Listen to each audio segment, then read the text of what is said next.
Bonjour, ici votre hôte Samiline. Cette semaine, je reçois pour vous votre chef de l'opposition, M. Jean-Claude Gobé, qui est fier d'être en poste pour vous afin de veiller aux intérêts de l'ensemble des Lavallois. Bienvenue chez vous.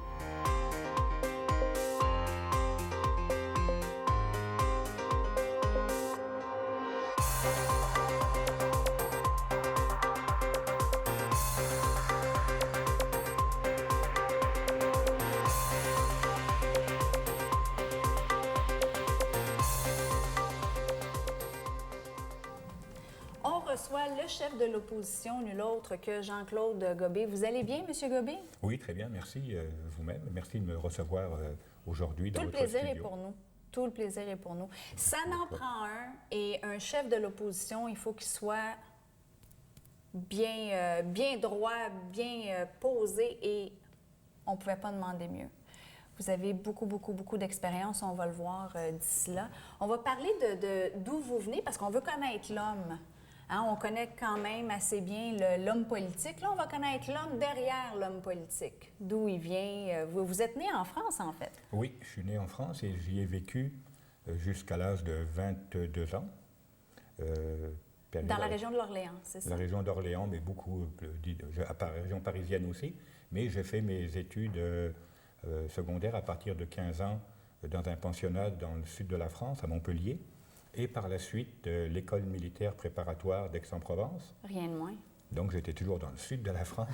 Et après, après sortie de l'école militaire, comme officier dans l'armée française, dans les parachutistes d'ailleurs, d'infanterie de marine, mon camp de base était à Fréjus, donc sur le bord de la Méditerranée, sur la côte d'Azur, mais croyez-moi, on ne se faisait pas forcément bronzer sur la plage tous les jours à cette époque-là.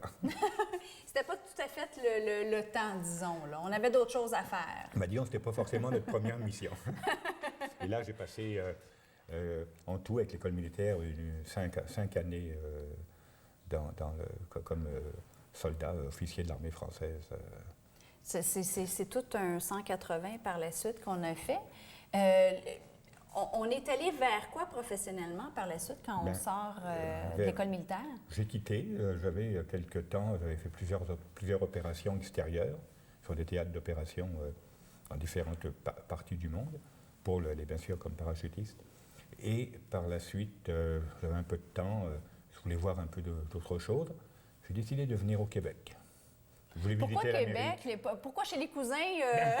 Je vais vous dire pourquoi. Il y avait eu ce fameux appel du général de Gaulle, je ne sais pas si vous vous souvenez, qui a été venu, le général de Gaulle qui était mon commandant en chef, qui est le président de la République française et le commandant en chef de l'armée, surtout l'armée de carrière dans laquelle vous étiez. J'étais. Vive le Québec libre et tout ça, et ça m'avait impressionné. Alors que lorsque quelques années plus tard, j'ai eu un peu cette période libre. Tiens, je vais aller visiter l'Amérique, que je ne connaissais pas du tout. Mais je dis, je vais commencer par le Québec. C'est bien ça, commencer par la bonne place. Et à l'époque, peu de gens en France, d'ailleurs, étaient au courant qu'au Québec, on utilisait la langue française couramment. On pensait tous que c'était un peu comme d'anciennes... Un mélange d'anglais-français. D'anglais-français qui avait été, dans certaines campagnes, un peu plus rurales, mais... Disons qu'on n'avait pas forcément la vision du Québec moderne que maintenant tout le monde a en France et que moi j'ai bien sûr, puisque j'y vis depuis 44 ans. Donc ça a été Vous pensez que ça allait être un gros choc culturel, puis finalement c'était à un instant, c'est peut-être pas ce qu'on croyait que c'était. Je n'emploierais pas le mot choc culturel. Je me disais plutôt un dépaysement. Je m'attendais à devoir parler en anglais. Moi qui le parlais très mal d'ailleurs, à l'époque de ma génération, on n'apprenait pas forcément l'anglais à l'école. Mais c'est pas parce qu'on parle français qu'on parle la même langue non plus. Donc vous vous êtes débrouillé comment avec le joual d'autrefois? Parce que c'était beaucoup plus prononcé que ce l'est maintenant. Oui, mais tout le monde ne parlait pas joual, premièrement. Les gens ne parlaient pas joual. Les gens parlaient un français qui n'était pas tellement loin du français de la campagne où j'étais né. Donc près d'Orléans, un petit village de 6-7 000 habitants, rural, qui est donc sur le bord de la Loire, qui est le berceau de la France à partir de Louis XI du Moyen-Âge. C'est là que les châteaux sont construits et tout. Et cette façon de parler se parlait aussi dans ma région. Je me souviens très bien ma grand-mère qui me disait, alors mon nom c'est Jean-Claude, mais on m'appelait Elle m'a appelé, elle me disait, elle, Janou, va acquérir un siodio au puits. Ma grand-mère parlait comme ça voulait dire, Jean, elle, Janou, va chercher un seau d'eau au puits. C'est vrai que ça Et sonne... elle avait un accent qui était, pas l'accent québécois, mais qui approchait. Qui est quand même proche, Qui était absolument. proche. Donc, j'ai retrouvé un peu de ces racines-là et j'ai dit, mais c'est presque à la maison, finalement. C'était cousin. C'était retourné. Aux sources. Oui, tout à fait. En quelque part. Oui. Et qu'est-ce qui a fait qu'on a voulu, parce que bon, évidemment, le côté militaire, c'est peut-être le côté plus ordonné, plus droit. Qu'est-ce qui a fait qu'on a voulu aller en politique exactement? Écoutez, je n'étais pas venu pour faire ça ici. Je ne savais pas trop ce que j'y ferais d'ailleurs. Est-ce que je ferais du tourisme, je resterais ici 6 mois, 8 mois, je C'était une découverte. En France, à l'école militaire après, pas l'école militaire, mais dans l'armée, puis après à une autre école militaire pour devenir plus en grade. Plus en grade, plus gradé.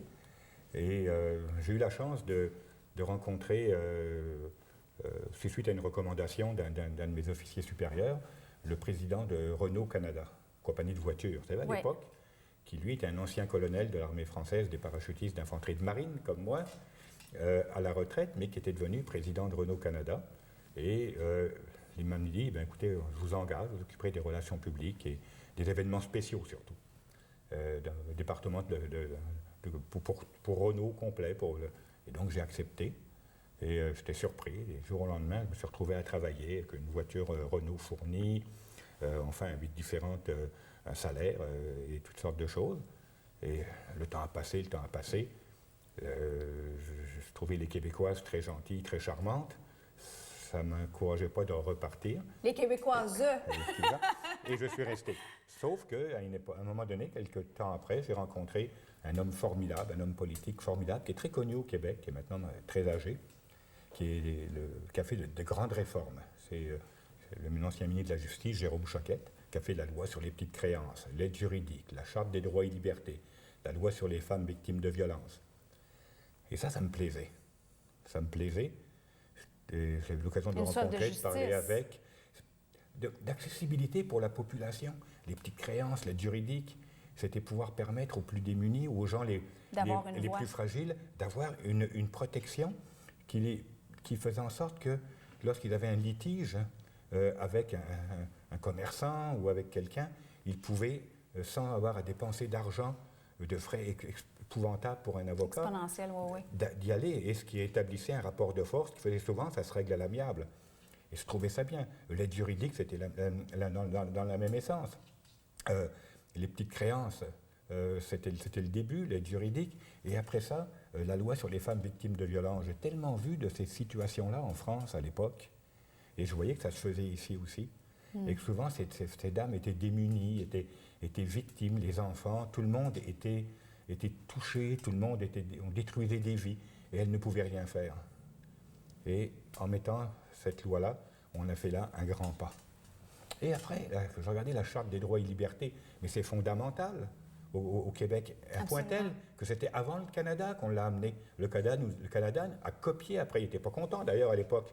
Et moi, comme député libéral, plusieurs années plus tard, je souriais de dire, regardez, Québec a fait avancer ce pays parce que le Canada l'a adopté. Mais c'est nous qui avons eu la première Charte des droits et libertés. Ça fait longtemps que je dis qu'au Québec, on est comme les irréductibles gaulois. On est à comparer au Canada, on veut toujours que les choses soient faites, on va aller de l'avant. On était très progressistes. Absolument. Et donc, j'ai adoré ce que cet homme-là faisait. Il m'a proposé de travailler comme attaché de presse avec lui. Et bon, ça faisait 3 ans que j'étais arrivé, 2 ans et demi, 3 ans. Je me suis retrouvé attaché de presse et collaborateur de Maître Choquette, de Jérôme Choquette. Et j'ai continué ma vie politique avec lui. Puis par la suite, ça m'a amené l'Assemblée générale, en 1983 à M. Robert Bourassa revenait d'exil. Il avait été exilé, c'est le cas de le dire, hein, après une défaite en 1976, à me présenter aux élections avec lui dans le comté de La Fontaine, qui était montréalais, Pointe-aux-Trembles, Rivière-des-Prairies, qui était un comté francophone à 87-88%, dont le député était depuis 14 ans, 15 ans, Marcel Léger, le père de Léger, là. Hein? et que personne était ministre en plus, personne ne penserait que j'aurais gagné. Eh bien, les gens m'ont fait confiance et j'ai été élu. Et je l'ai été 4 fois. Jusqu'au moment où j'ai décidé qu'il fallait que je fasse d'autres choses. Donc, je ne me suis pas représenté à la dernière élection. Donc, c'était en 2003. Est-ce que ça vous manque en quelque part? Est-ce qu'on n'est pas dans le feu de l'action, puis on se retrouve pas qu'on n'est plus du tout dans le feu de l'action, mais je veux dire, c'est complètement différent quand même, là. C'est pas le même... Bien, écoutez, quand je ne voulais plus me représenter, d'abord, il y avait des raisons familiales très fortes. Ça m'avait coûté un divorce. J'avais une fille qui était à cette époque-là, et ça avait été difficile. C'est une vocation. Quand je m'engage dans quelque chose, moi, je vais jusqu'au bout. Je suis un jusqu'au boutiste. C'est pour ça que je suis dans les parachutistes. J'avais cette formation. Mais j'ai toujours été comme ça, même très jeune, même enfant. Donc, j'ai brûlé cette famille. Je me suis brûlé aussi les doigts avec cela. Et c'est difficile d'avoir un équilibre en quelque part? c'est impossible. Impossible. Impossible. Et je ne pensais pas que je rencontrerais ma deuxième conjointe et que nous aurions, quelques années plus tard, et que nous aurions aussi 2 enfants. OK. Et je me suis rendu compte, après quelques années, là, mon fils avait 8 ans. Est-ce que vous suivez? Ma fille avait 5 ans. Non, non, absolument pas. Je ne suis pas suivable Impossible. de toute façon. Et avait 5 ans, et mon fils 8 ans, et je voyais qu'eux aussi étaient touchés par la politique. Ça battait de l'aile. Et c'est parce qu'à chaque fois qu'un homme politique est frappé, ou est agressé, ou insulté, ou même qu'il lui-même a des difficultés, ça se répercute directement sur la vie familiale Absolument, et sur nos enfants. C'est un sabre à double tranchant. Les conjointes aussi mangent le coup, mais on part toujours du principe, on va dire, bon, ben, c'est une adulte, elle est capable, elle le savait de toute façon que c'était un homme politique. Mais quand on voit les enfants, les dégâts que ça peut créer psychologiquement ou dans leur comportement... Parce que vous avez laissé beaucoup de marques. Je veux dire, vous avez fait votre marque au niveau, voilà, au sein de la politique. Donc, c'est pour ça, il y a comme eu un genre de coup. On espère que ça n'arrivera pas là. Malheureusement, c'est ce qui est arrivé pour vous. Ça arrive et on finit par ne plus être très heureux de tout ça. D'abord parce qu'on se rend compte que ce qu'on veut faire en politique, ça n'avance pas toujours de la façon dont on aimerait que ça avance. Ça ne se réalise pas dans la manière dont ça devrait se réaliser. Alors, on a toujours de la déception, bien sûr, des frustrations. C'est normal. Mais en plus, on se rend compte que tout ça, ça a un impact sur nos familles.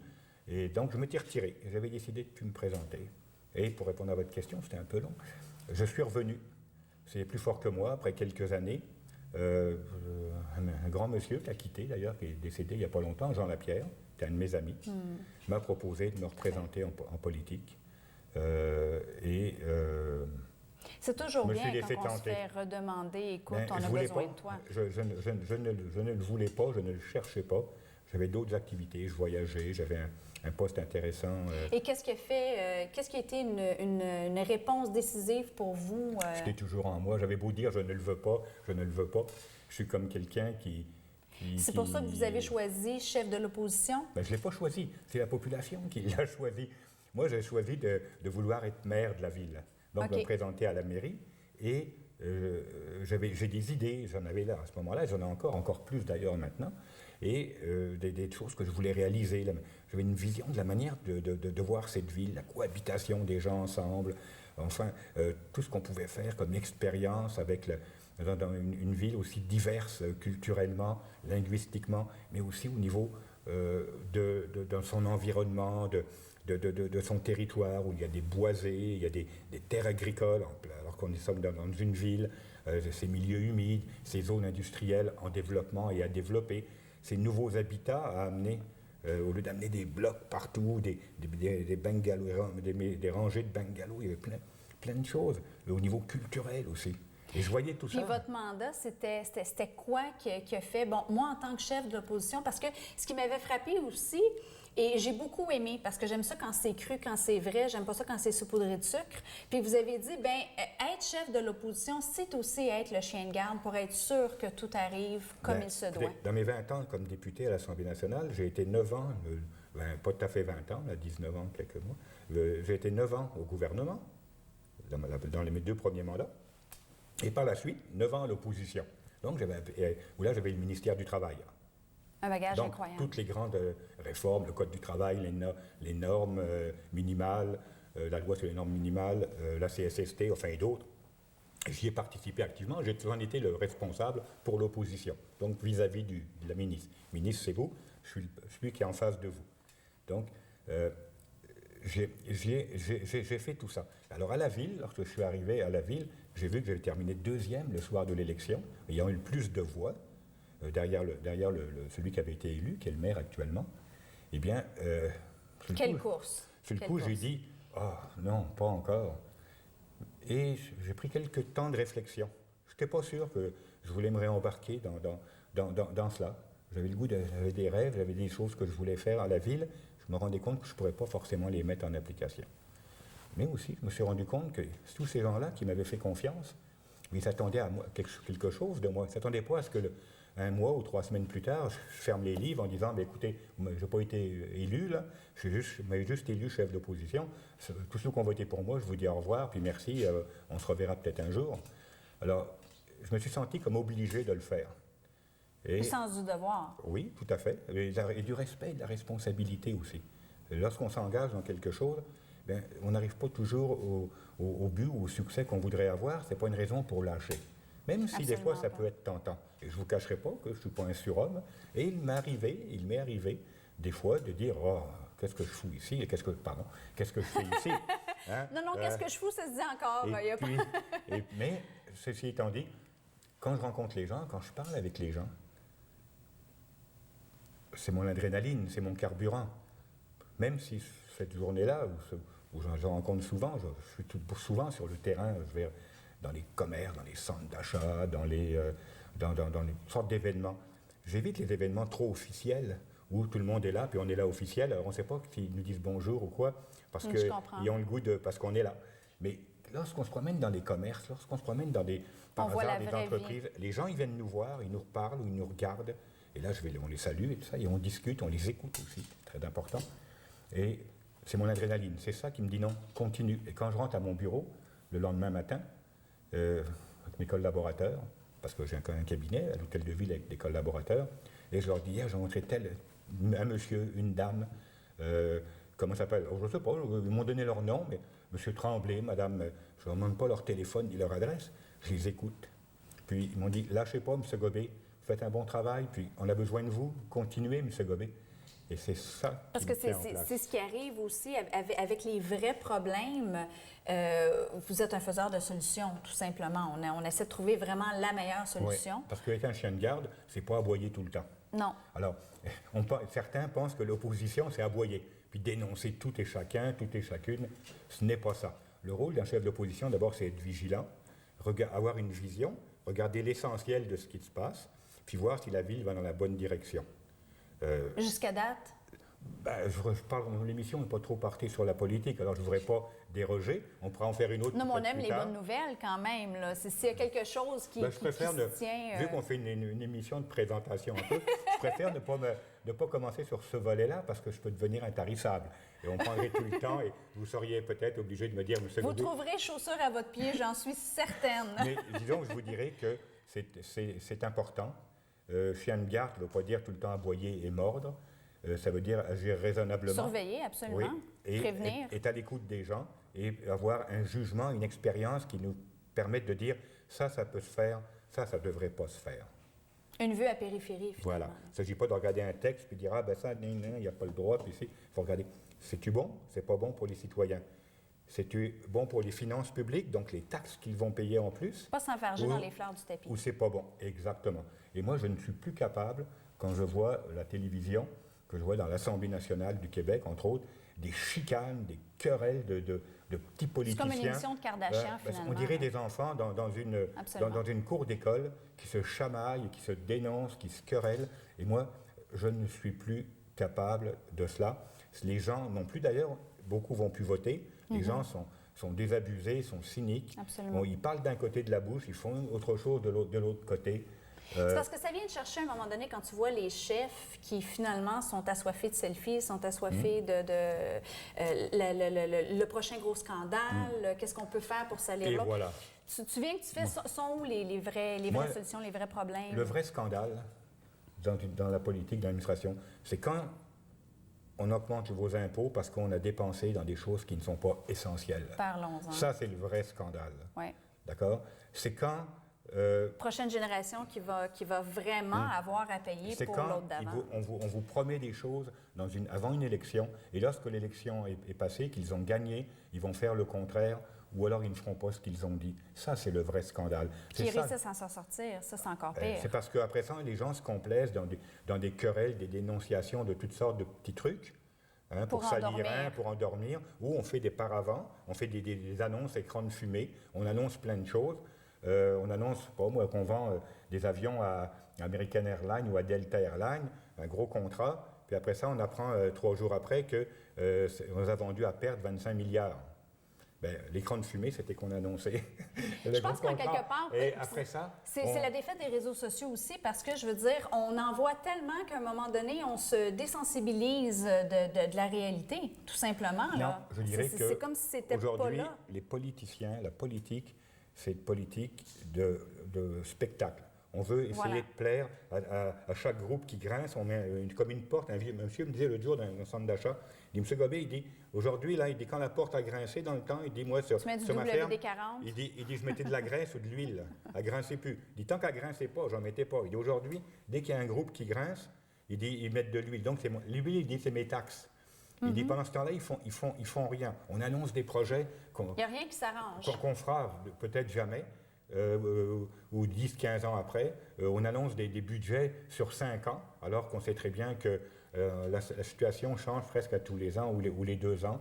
On ne réalise pas les choses. Non. Et quand on laisse aller les choses en quelque part. Et donc, l'opposition, c'est son rôle de voir à cela. Puis pour Laval, qu'est-ce que l'opposition, comment elle voit Laval là, dans l'année qui s'en vient? Bien, Laval, ça serait tellement long à vous le dire, mais d'une manière très simple, je vous dirais que l'important à Laval, c'est comme dans tout le Québec actuellement, les citoyens sont écrasés par les taxes, les impôts provinciaux, les impôts fédéraux, les taxes municipales, les taxes scolaires. Les gens ont leur pouvoir d'achat qui a tellement baissé qu'ils ne sont plus capables d'en avoir assez dans leur poche pour pouvoir mener une vie décente et raisonnable. Les gens s'endettent sur leur carte de crédit pour maintenir leur niveau de vie. Les gens consomment moins dans les magasins. Promenez-vous dans les rues. À Montréal, Laval et d'autres villes, les magasins sont fermés. Parce qu'on ne peut plus. Voilà, vous avez raison. C'est tout.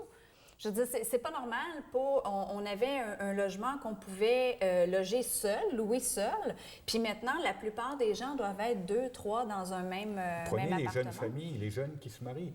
Ils ont de la difficulté à s'acheter une maison raisonnable sans s'endetter énormément. Si la famille est là pour les aider un peu, tant mieux. Sinon, ils n'ont pas accès à ces logements. Ou s'ils y sont, ils vont être tellement serrés parce que l'augmentation de la taxe l'année suivante, scolaire, avoir une ressource comme on a Hydro-Québec, puis de ne pas être capable, je veux dire, à chaque année, c'est nous qui se faisons augmenter, puis on va aller l'exporter aux États-Unis, puis eux, ils payent moins cher. Alors, ce qui est important pour Laval, c'est de ne pas participer à cette spirale de l'augmentation des taxes et de gruger le pouvoir d'achat des citoyens. Malheureusement... Est-ce que ça va être vraiment possible? Bien, ça ne s'est pas passé pour les deux premières années. Les taxes ont augmenté, l'évaluation a augmenté en plus, parce que quand les maisons montent en valeur... Absolument. Moi, je n'ai pas acheté une maison pour qu'elle augmente en valeur. J'ai acheté une maison pour y rester avec ma famille, selon mes moyens. Mais si elle monte en valeur, puis qu'on augmente mes taxes, puis en plus la ville augmente mes taxes, bien là, par rapport à mes moyens, est-ce que les salaires augmentent beaucoup moins que les taxes et que tous ces frais-là? Hydro-Québec augmente beaucoup plus aussi. Tout à l'heure, j'aurais plus les moyens d'avoir la maison. Je parle comme une jeune famille, entre autres. Et des familles de la classe moyenne, et des personnes à la retraite. N'oubliez pas que les personnes à la retraite ont des revenus qui n'augmentent pas ou peu. Et là, beaucoup, je parle avec des gens qui me disent, moi, je vends ma maison, puis je m'en vais habiter à Terrebonne ou je ne sais pas où, à Mirabel, parce que ça coûte moins cher, mais je suis plus capable d'avoir ma maison à Laval ici. Ça coûte trop cher. Mes revenus n'augmentent plus. Donc, on travaille là-dessus tranquillement, mais sûrement? Ben, c'est ça qu'il faut. Et je pense que, malheureusement, ce n'est pas le chemin ni la route que nous avons pris ici. Ceci étant dit, je ne veux pas faire de politique dans cette émission. Vous me pardonnerez, mais vous m'avez posé la question. Je pense que c'est quelque chose qui, quand même, devait être dit puis adressé. Absolument. Puis on vous remercie du respect, comme je vous l'ai dit tout à l'heure. J'aime ça quand c'est la vérité pure et non pas plein de sucre. J'aurais pu vous dire, je ne veux pas en parler, mais je ne voulais pas non plus, comme je dis, politiser cette entrevue. pas celle-ci, peut-être une autre plus tard. Et vous êtes toujours disponible pour les citoyens, citoyennes de Laval. On vous rejoint comment exactement, si Alors, on veut? on me rejoint bien sûr à l'Hôtel de Ville, au cabinet de l'opposition officielle, où je suis le chef de l'opposition officielle. Il y a là des collaborateurs aussi qui m'aident à donner suite aux demandes ou aux problèmes des citoyens. On en reçoit beaucoup. Est-ce que vous avez des rencontres avec les citoyens une fois par mois? Ou, moi, j'en rencontre à tous les jours. Et mes collaborateurs en rencontrent. Et je vais bien sûr lire à leur rencontre. Et je vais dans aussi quelques réunions à gauche, à droite, où je vais faire mon tour et j'écoute ce qui se passe. Je salue les gens, mais je ne vais pas forcément là pour ça. Juste voir qu'est-ce qu'ils ont, c'est quoi leur... Mais les gens, ils nous appellent, ils prennent rendez-vous, ils viennent simplement. Ils vont à la sécurité, à l'hôtel de ville, ils vont voir M. Gobet, ou l'opposition, M. Gobet. Puis là, il indique le bureau, c'est dans le hall de l'hôtel de ville. Puis ils viennent nous voir. Puis moi, il y a tous les gens que je rencontre en donnant ma carte. Chaque fois que les gens me parlent, je leur donne ma carte. Puis je dis, regardez, il y a mes numéros de téléphone, y compris mon téléphone personnel. Appelez-moi si vous avez un problème. Bravo. Et mieux que ça, mon téléphone de la ville, je l'ai transféré, le numéro, sur mon téléphone personnel. Je trouvais ridicule d'avoir deux téléphones, un avec le numéro de la ville. C'est vrai que ça vient long. C'est un petit peu comme le Facebook. Il faut en avoir un professionnel, un personnel. Donc, j'ai transféré les deux numéros, sont maintenant sur le même téléphone. Alors, je ne sais jamais... Réseaux sociaux aussi, on peut vous rejoindre là-dessus, j'imagine? Tout à fait. Facebook, Twitter, enfin, et toutes ces choses-là. Et là, on est en train de refaire le site web du parti Action Laval, dont je suis le chef d'ailleurs. Très bientôt, on le modernise, on le rend plus efficace encore. Et très bientôt, on va pouvoir le dévoiler. Pour l'instant, on a le Facebook de Action Laval. Mon Facebook à moi personnel aussi. Mon mail, les gens ont même mon mail Votre personnel. courriel. Mon courriel personnel. Il y a celui de la ville, mais il y a mon personnel aussi. Monsieur Gobet, ça a passé trop vite. On vous remercie vraiment beaucoup d'avoir été aussi transparent et aussi vrai comme vous l'êtes d'ailleurs. Et on vous invite, vous êtes le bienvenu à revenir nous voir très bientôt. Merci beaucoup.